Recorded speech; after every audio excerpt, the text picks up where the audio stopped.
Shalom Bapak Ibu sekalian, ketemu lagi di acara Rema Tuhan kali ini. Dan saya percaya bahwa kita semua dalam kondisi baik-baik saja, seperti dengan jiwa kita yang baik-baik saja. Dan Alkitab berkata kita ini makmur di dalam Tuhan. Bapak Ibu sekalian, ada yang bertanya apakah orang Kristen itu bisa disantet. Jawabannya adalah tidak. Ya, tidak ada yang bisa menyantet anak Tuhan, orang Kristen. Kenapa? Karena itu adalah perjanjian Tuhan semesta alam terhadap kita.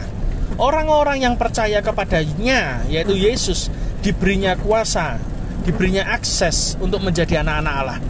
Nah, saya sangat mempercayai bahwa ketika kita menjadi anak-anak Allah, maka kuasa itu diberikan dalam kehidupan saudara dan saya. Ketika saudara buka di Bilangan 23 ayat 23, Anda menemukan kata ini, bahwa tidak ada tenung yang mempan terhadap Yakub, dan mantra terhadap Israel itu tidak mempan, saudara. Jadi saya banyak dengar kesaksian termasuk dari beberapa saudara seiman saya. Mereka mengalami konflik di kantor, digoro terus ya toh, disantet, diguna-guna, itu tidak mempan gitu.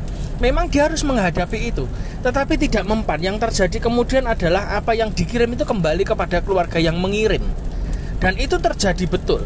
Dan pembalasan Tuhan itu luar biasa. Jadi saya sangat meyakini bahwa anak-anak Tuhan itu akan kebal disantet maupun kena mantra pun tidak bisa. Kenapa? Karena ada perlindungan Tuhan. Nah, pertanyaannya adalah kenapa tapi kok ada orang Kristen kok tetap ada yang kena santet? Coba dikoreksi. Apakah orang itu buka celah? Pasti orang itu buka celah. Ada satu bagian dalam hidupnya yang kadang dia kelolosan, dia buka celah, maka santet itu bisa masuk, mantra itu bisa kena gitu. Ya, jadi kalau anak Tuhan asli yang betul-betul percaya Tuhan dan hidupnya sungguh-sungguh di dalam Tuhan, jaga kekudusan, maka tidak akan mempan dengan santet. Bahkan ada yang ekstrim adalah mobil dari ada saudara seiman itu yang diserang kuasa gelap itu sampai kecelakaan gitu. Tetapi yang ajaib adalah ketika yang nabrak itu mobil jenisnya sama, bisa hancur sedemikian rupa, tapi mobilnya dia tidak terlalu hancur, bahkan dia juga tidak apa-apa, tidak ada kaca yang pecah gitu. Nah, itu artinya ada perlindungan Tuhan. 7 kali orang benar jatuh, tapi Tuhan meluputkannya dari semuanya itu. Ya, jadi banyak di antara kita itu akan mengalami perlindungan Tuhan. Jadi jangan pernah takut. Kalau hari ini saudara di kantor, rekan-rekan kantor, ada yang iri dengan saudara, lalu mereka pakai kuasa gelap, jangan takut, jangan mundur, jangan menyerah. Ya, anak Tuhan itu tidak ada di kamusnya menyerah. Anda akan jadi berkat di kantor-kantor Anda. Kuasa gelap tidak akan mempan. Mungkin bos Anda bisa diguna-guna karena tidak percaya Tuhan. Mungkin bos Anda bisa digarap karena dia memang tidak percaya Tuhan. Tetapi saya mau beritahu buat saudara, mantra dan tenung tidak akan pernah mempan kepada saudara, karena saudara adalah anak Tuhan yang sungguh-sungguh. Ya, jangan pernah takut. Ya, saudara yang ngalami itu saya banyak sekali dengar cerita kayak begitu. Jangan takut, jangan pernah khawatir, jangan pernah mundur ya, jangan pernah resign. Kalau Tuhan tempatkan saudara di kantor saudara, di pekerjaan saudara, maka percayalah, tidak ada satu orang pun yang bisa menggoyang saudara. Sekalipun engkau dikacau seperti apapun, tapi kalau Tuhan menempatkan saudara, saudara akan diangkat naik jadi kepala, bukan ekor. Ya, contohnya di Alkitab apa? Yusuf. Ya, Yusuf ini coba perjalanan Yusuf dari bawah anjlok dia, dari rumah bapaknya jadi budak, ya toh. Dari budak jadi tahanan di penjara, ya toh. Tapi tiba-tiba dia jadi orang dua di Mesir, ya.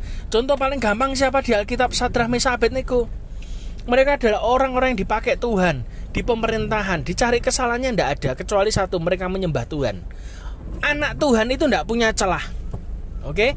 Kuasa gelap tidak akan pernah bisa masuk dalam kehidupan saudara. Ya, asal saudara dan saya tidak buka celah. Nah, Bapak Ibu sekalian, saudara perhatikan. Sadrah, Mesah, Abednego ketika dimasukkan ke dapur api, di Alkitab dikatakan apa? Tampaklah satu orang, yang dimasukkan 3 orang, tapi dari luar tampaklah satu orang yang wajahnya mirip dengan anak dewa, ya.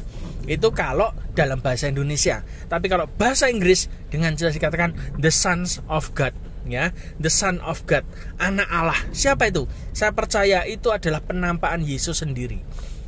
Orang sekalipun engkau boleh dimasukkan ke dapur api, tapi Tuhan meluputkan saudara.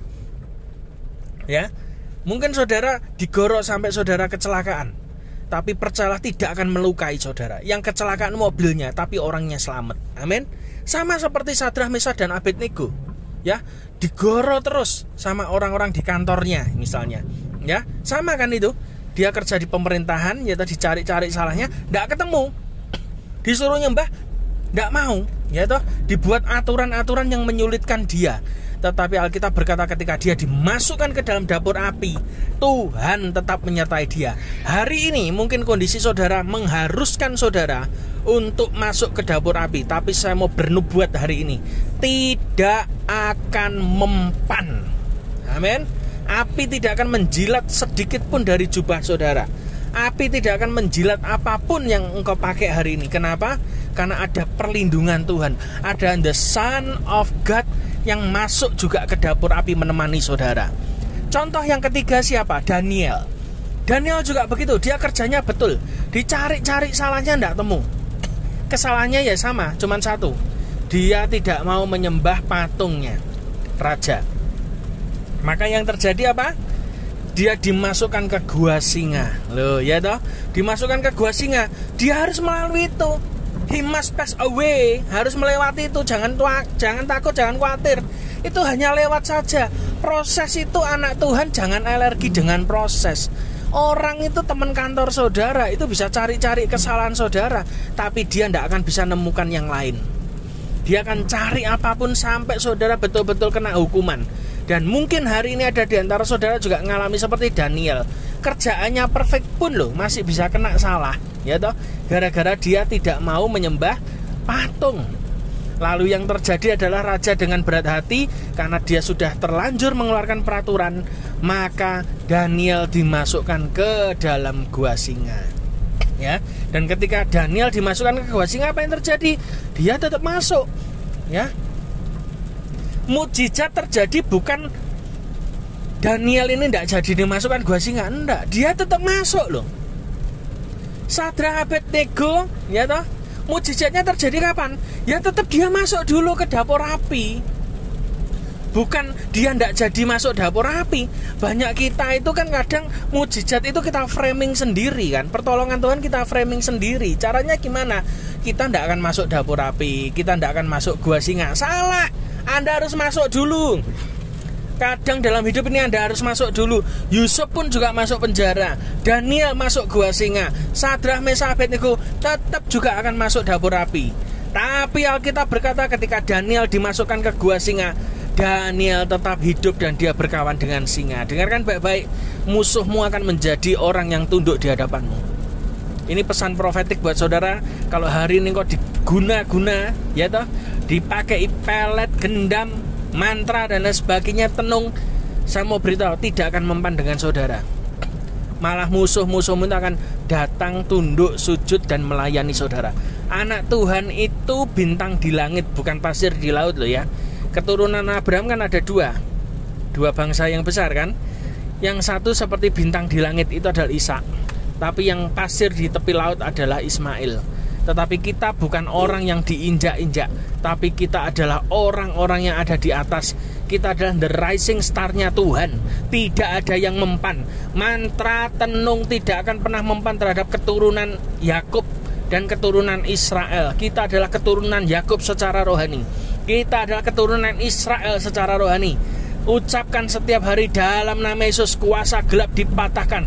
Orang yang berusaha menjatuhkan kita akan tergelincir dengan sendirinya. Karena apa? Ada kuasa Tuhan yang bekerja dalam hidup kita. Jangan pernah takut. Hadapi persoalanmu. Ya, itu tidak pernah membunuh saudara. Persoalan yang datang dalam hidupmu, sesuatu yang tidak mematikan hidupmu, tidak akan pernah bisa membunuhmu.